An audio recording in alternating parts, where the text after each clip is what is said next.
paralytic agents are different than other agents because of the way they work, the purpose for them, whatever.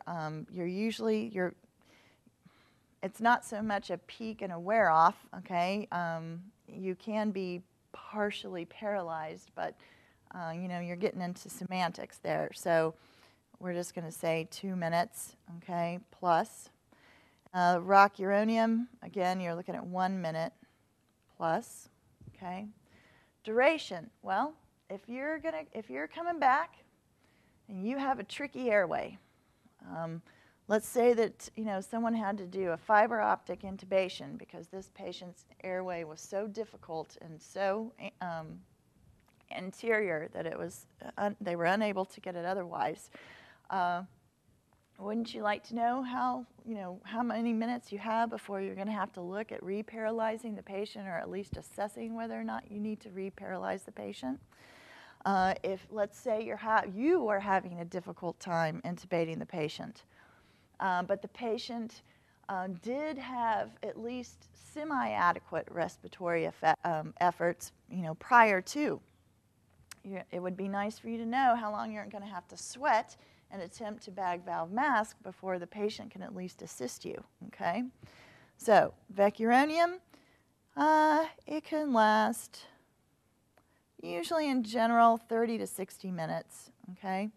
Sometimes a little bit shorter. All right, rocuronium is usually about 20 minutes, okay? Again, some of this is dose dependent, and it's also metabolism dependent. All right, side effects. Well, because they are non-depolarizing agents, okay, as opposed to curare and succinylcholine, which are depolarizing agents, all right, there really aren't side effects to the drug, all right? Their intent is to paralyze. That's what they do. They don't do a heck of a lot else that you wouldn't anticipate, okay, being a problem with what would come with paralyzing your patient. Okay, dose range, VEC, we pretty much give 0.1 mg per kg. ROC can be 0.6 to 1 mg per kg, okay? Again, you can't, once you're completely paralyzed, you cannot be more paralyzed, all right?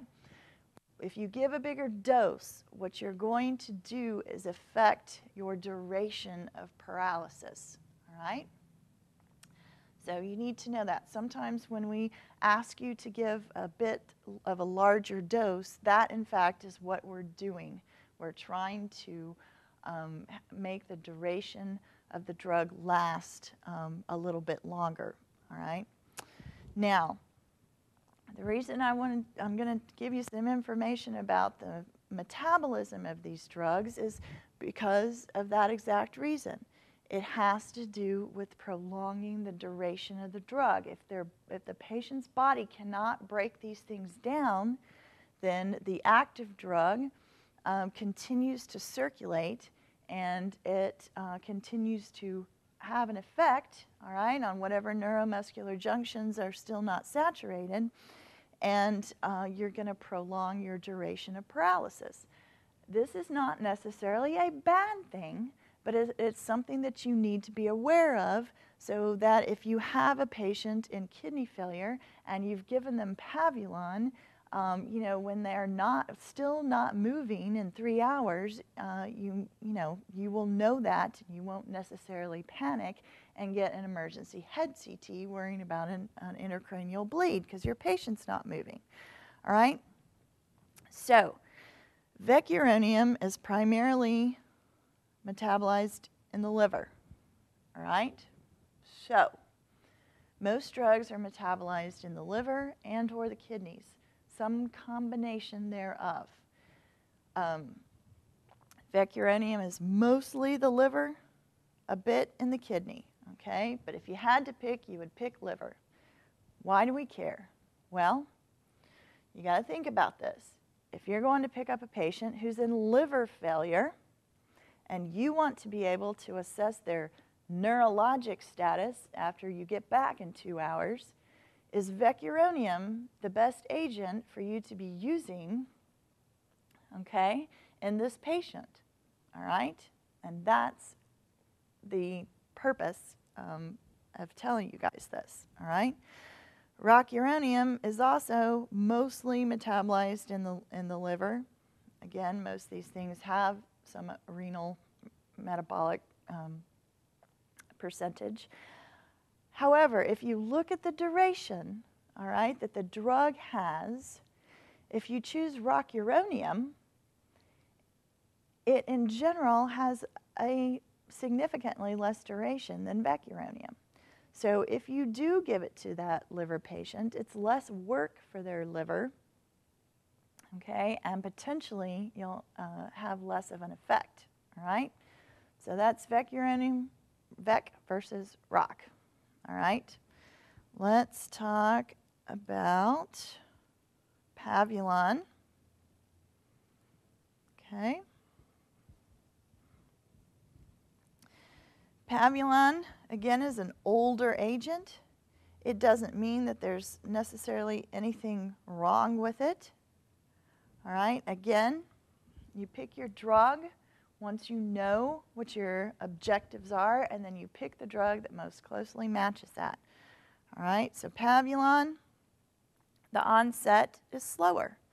All right, it takes about 120 seconds, okay, for Pavulon to kick in. It peaks, again, it's a, you know, it's a paralytic, so the peak thing is not as relevant, all right? But usually in 3 minutes, your patient's paralyzed, all right? Duration, it's 1 to 2 hours, all right? Side effects, again, it's a paralytic. Duration, metabolism. Renally metabolized, all right? So, if you have a patient in kidney failure and you give the patient Pavulon, you're going to, it's already a long-acting agent, all right? Because the duration is long. So, if you give this patient, your renal failure patient, this drug, they potentially could be paralyzed for hours, all right? If their kidney function is such, they might be paralyzed for a day, okay? So, perhaps not the best drug of choice for renal failure patients. The side effects, it can cause tachycardia, okay? It has to do with the mechanism of action and what Pavulon emulates as to why your heart rate goes up. Okay, so that's Pavulon. We do still use it. As a transport team, we usually don't carry it, but again, you're outside hospitals. It's very cheap, so they clearly could be using it. All right, we'll talk real fast about atracurium. Again, probably the least used. Its onset, it's between 60 and 90 seconds, okay?